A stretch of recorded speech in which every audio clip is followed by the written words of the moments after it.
آج بالکل عید الفطر کے قریب آتے ہی بازاروں میں جو ہے جہاں پر خواتین اپنے لیے شاپنگ کر رہی ہے تو وہیں پر مرد بھی جو ہے اپنے لیے شاپنگ کرنے میں مصروف ہے۔ اس حوالے سے یہاں پر شہریوں سے جانتے ہیں وہ کیا کہتے ہیں۔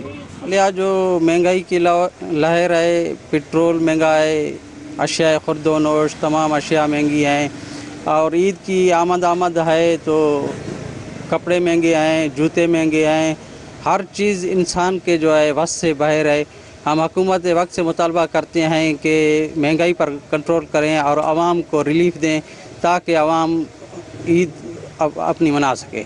میں سامان بھی لینے آیا ہوں گھر کے لیے، پر ادھر تو مہنگائی زیادہ ہے۔ میں پرفیوم پوچھ رہا ہوں، پچھلی عید پہ میں نے 300 کا لیا تھا، اس عید 600 کا ہو گیا ہے۔ جو پچھلے سال تھی کچھ سستائی، پر اس سال مہنگی ہو گئی ہے۔ ابھی جو ڈالر بھی مہنگا ہو گیا ہے، اس لیے ابھی حکومت سے درخواست کرتا ہوں کہ تھوڑی سستائی کی جائے تاکہ غریب بھی کچھ لے سکیں۔ بات یہ ہے کہ پچھلے سال واقعی میں مانتے ہیں مہنگائی بہت ہے، پر کیا کریں، ہم لوگ مجبور ہیں۔ ڈالر کی مہنگائی کی وجہ سے ہمیں سامان باہر سے بہت مہنگا مل رہا ہے، تو اس وجہ سے ہم مجبور ہیں مہنگائی بیچیں گے، ہے نا۔ تو حکومت سے گزارش ہے میری کہ کچھ نہ کچھ دیکھیں، یہاں پر غریب عوام رہتی ہے، تو ڈالر کچھ سستا کیا جائے، کچھ مہنگائی کو کنٹرول کیا جائے تاکہ غریب عوام کو ریلیف مل سکے، عید بھی منائی جائے لوگوں کو نا۔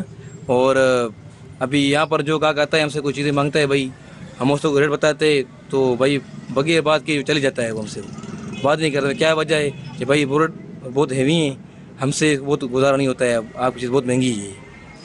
یہاں پر شہریوں کی باتیں جانی، شہریوں کا یہ کہنا ہے کہ مہنگائی بہت ہے اور عید بھی کرنی ہے، اور یہاں پر جب دکانداروں سے باتیں کی تو دکانداروں کا کہنا ہے کہ ڈالر مہنگا ہونے کی وجہ سے جو ہے ہم لوگ سامان مہنگا بیچنے پر مجبور ہیں۔ یہاں پر دکانداروں اور شہریوں نے جو ہے حکومت سے مطالبہ کیا ہے کہ ڈالر میں کمی لائی جائے تاکہ شہریوں کو جو ہے سامان سستا مل سکے اور وہ اپنی عید جو ہے اچھے طریقے سے منا سکے۔